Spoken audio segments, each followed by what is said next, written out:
It's showtime na papanatiling dominante against Eat Bulaga at isang executive ng isang pinakamalaking TV network sa bansa, pinarangalan. Yan ang pag-uusapan natin ngayong araw po ng linggo, ika-30 ng buwan ng Hunyo or June 30 araw po ng Sunday.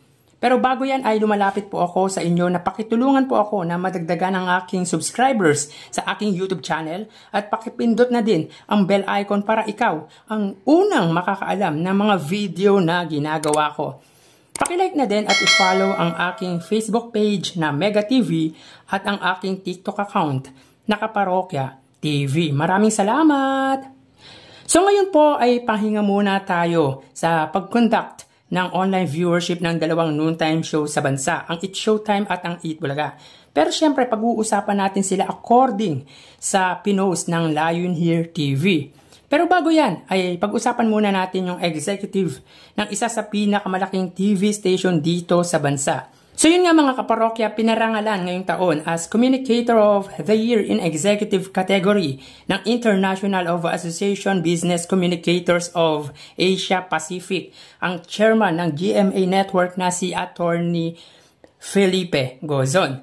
The award recognizes his outstanding contributors to the field of communications and underscores his pivotal role of transforming GMA into the powerhouse it is today and in changing the landscape of the Philippine broadcast media. So, ibig sabihin, ang parangal na ibinigay ng nasabing institusyon ay pagkilala sa mga nagawa ni Mr. Felipe Gozon, hindi lang sa pag-improve ng kanyang kumpanya bilang isa sa pinakamalaking TV station sa bansa, kundi na bago din ito ang pananaw pagdating sa broadcast media.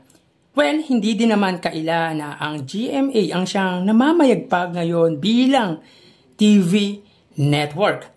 At malaki talaga ang naiambag nito sa nasabing kumpanya.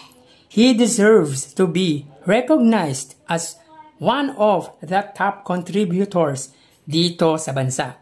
So congrats, Mr.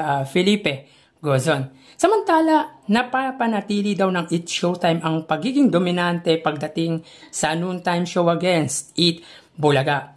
Well, just to be fair mga kaparokya, hindi naman alintana na ang It's Showtime ang nangunguna pagdating sa TV ratings ngayon at ilan sa mga dahilan ay ang segments. Talaga namang patok ang isa sa segment ng It's Showtime na especially for you dahil nga syempre sabay sila sa agos kung ano ang in sa masa lalo na sa mga kabataan ngayon. Marami din aral na matututunan di lang sa usaping pag-ibig kundi pati na din sa buhay-buhay ng iba't ibang kwento ng mga taong nagpa-participate dito. Tawag ng tanghalan is a typical segment ng It's Showtime. Normal lang yung mga ganong competition dito sa bansa. Singing contest. Pero nag-i-evolve lang talaga kaya patuloy na sinusubaybayan. One of the biggest roles ay yung host. Walang kwenta ang isang programa kung hindi pasok sa panlasa ng isang programa at ng mga manunood. The host of It's Showtime fitted sa genre ng programa kahit sabihin pa natin maraming controversial, lalo na sa main host nito. Again, Vice Ganda is Vice Ganda. Siya talaga ang face ng It's Showtime at ng ABS-CBN. Di naman yan kaila mga kaparokya. Isa sa factor din why It's Showtime dominated dahil sa TV stations. Again, All TV, A to Z, Kapamilya Channel, GTV at GMA Networks. Sa lawak ng naaabot ng GMA kahit 5 networks pa ang kunin ng Eat Bulaga, tatalunin pa din ng It's Showtime. Kumbaga, sakop na nito di lang ang buong bansa, pati na din buong mundo dahil nga sa reach or sa naaabot ng nasabing TV network. Malakas pa signal kaya dun pa lang lamang na ang It's Showtime. Unlike sa Eat Bulaga na 2 TV station, limited pa ang reach nito. Actually mga kaparokya, well recognized lang talaga ang Eat Bulaga dahil bukod sa magagaling ang mga host nito, malaking factor din yung tagal ng nasabing noontime show. Hindi biro ang 44 turning 45 of the existing years ng Eat Bulaga. Sabi nila masaya ang Eat Showtime at ang Eat Bulaga daw ay hindi.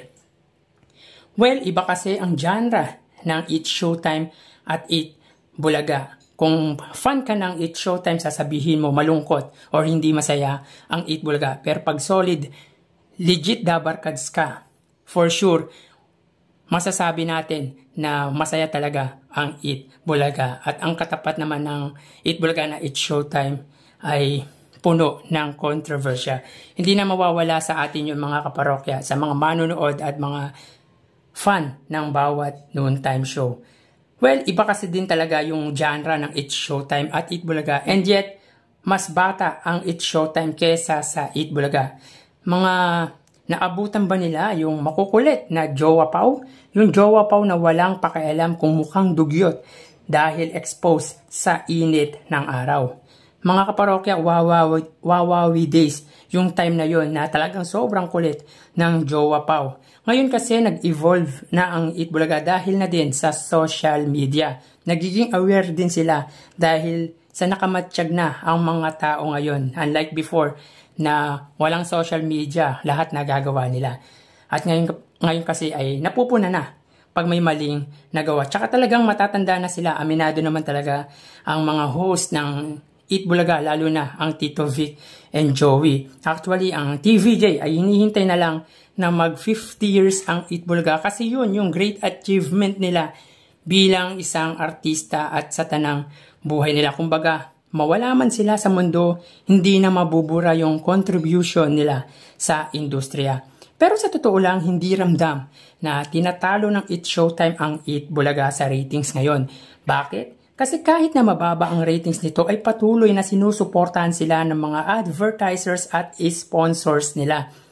Bingo Plus, Dunkin, CDO, Pure Gold, Hanabishi, Palmolive, Grainsmart, Palawan at marami pang iba. So hindi sila pressure kung ano ang ratings na lumalabas ngayon dahil nga sa suporta ng tao at ng mga advertisers at sponsors nila.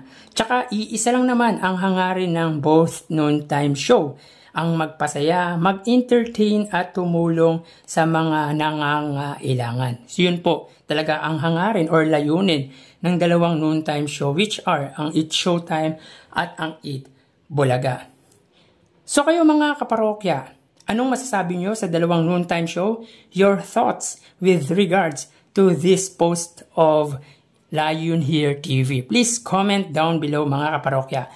Hanggang dito na lang. Salamat and God bless.